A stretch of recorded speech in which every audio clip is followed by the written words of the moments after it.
The Spider-Man cinematic universe is expanding, but one show has hit the axe, giving Disney the opportunity to bid on it. Let's talk about the new Marvel Cinematic Universe forming under Phil Lord and Chris Miller over at Sony on That Park Place. Hello, I am Jonas J. Campbell, an investigative reporter for That Park Place, and here with me is fellow webhead, Mr. VashSky. Vash, are you a fan of the Spider-Man? Absolutely, I am. Spider-Man. It's one of my favorite characters for sure, and one of the most marketable characters within Marvel's many properties. So it's got that going for it. Yeah, one thing we didn't really cover this on the channel, but if you go and look over at Variety, there was a fascinating article talking about a Spider-Man noir series starring Nicolas Cage is a go at Amazon. So maybe this is what he was talking about when he said he would like to do television, having Nicolas Cage in a TV series, and a bonkers TV series at that.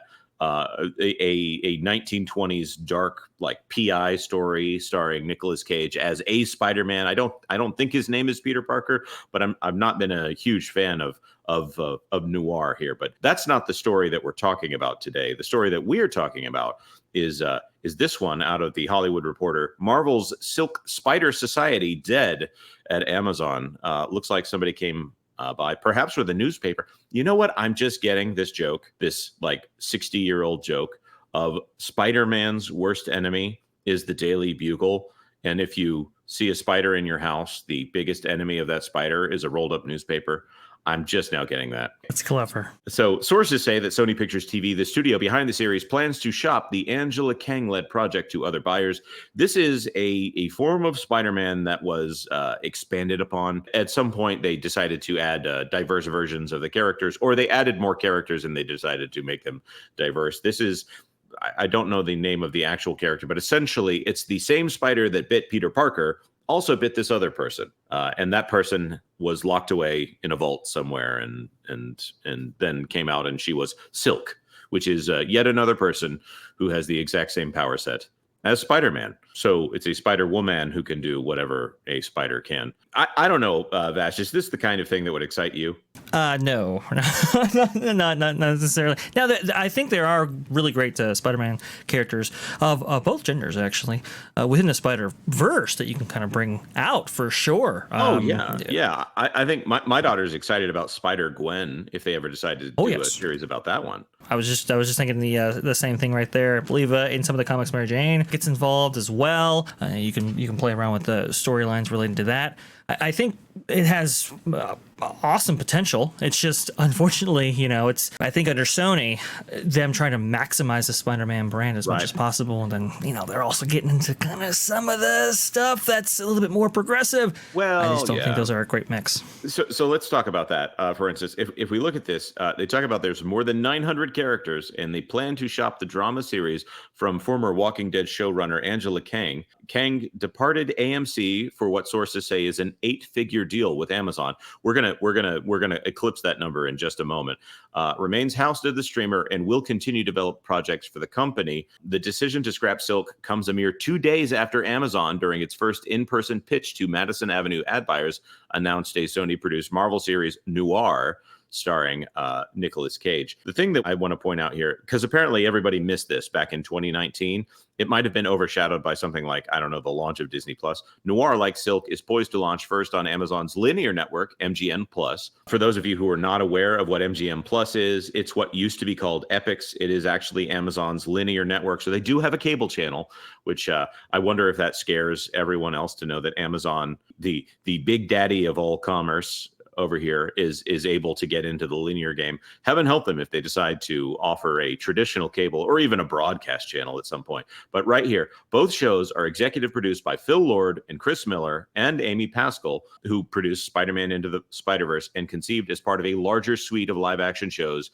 based on the Sony Pictures universe of Marvel characters. The question that comes up here is, this show is now being shopped around, and Disney Plus has the opportunity of having an exclusive Sony character that has escaped their grasp and putting it on Disney Plus. So not the Spider-Man, but a spider person here with Silk, they could have that on Disney Plus, and it would be produced by. This is the problem at Marvel Television right now, is they bring in these showrunners who maybe don't have a lot of experience, but in this case, it would be under Phil Lord and Chris Miller, who did 21 and 22 Jump Street. There was a time when they produced a little movie called The Lego Movie. That went well. And of course, they did Into the Spider-Verse and the sequel to that. These are all things that should not work, but actually work really well. So Disney has the opportunity to bring in experienced producers to work on a show for Marvel, but not really Marvel, and put it on Disney Plus. I think they have a big opportunity here. Vash, would you watch it if Silk premiered on Disney Plus? Oh, well, under Phil Lord and Chris Miller, I might. It's interesting because the only thing that hasn't worked out for them is the one project that they were kicked off of. So that's kind of a thing. Well, that's true. Lucasfilm has a history of firing directors. So let's go to a little bit of history here that people might not be aware of, because when people talked about this on Twitter, they acted like this was a new revelation that Phil Lord and Chris Miller were in charge of the Marvel TV universe for Sony. This is from 2019, April of 2019. So before Disney Plus came out, there was a deal at 20th Century Fox TV, and that went to Sony Pictures TV. And let's see, where is it? It's right there in bold text. 9-figure Sony overall deal. Vash, how many digits is 9 figures? I believe it's 9 digits. Yeah, so that would put it at least $100 million and up to $1 less than $1 billion here. So this is a situation where it's the streaming gold rush, where everyone's going out to the Yukon, and you might end up hitting a gold vein, or you might end up panhandling for fool's gold here. But I think these are actually pretty talented producers that have shown themselves to be good directors as well. I wonder if this is the last vestige of a major streaming deal here, because we obviously talk about the $1 billion for Rings of Power. Oh my goodness, what a waste of money. Or now Disney talking about the 100 to 150 million that they're probably going to spend on their Marvel series from here on out. So I don't know. Vash, what are your thoughts here? Would they let this slip through their fingers because of budgetary constraints, or will Bob Iger say, you know what we've got? We've got our first female Spider-Man here on Disney Plus. What do you think is going to happen? Yeah, I think Disney's enthusiasm for, Marvel going into this very kind of almost, I wouldn't say niche direction, but a direction that, has multiple layers to it. I think their enthusiasm for that kind of stuff is dimmed a little bit. So I don't know if necessarily Disney would jump at this chance, especially as they're seemingly trying to whittle down the amount of content that they produce. But do you think Sony passing up on this Silk series themselves and so forth, and not going forward with it, do you think Madam Web has anything to do with it, Jonas? It might be. I wonder if they learned their lesson from Madam Web, who got her powers because her mom was in the Amazon researching some spiders or something like that.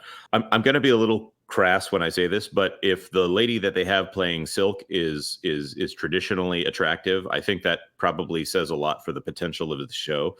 But if they get somebody who is not traditionally attractive, then probably not going to do that well. People like to look at pretty people.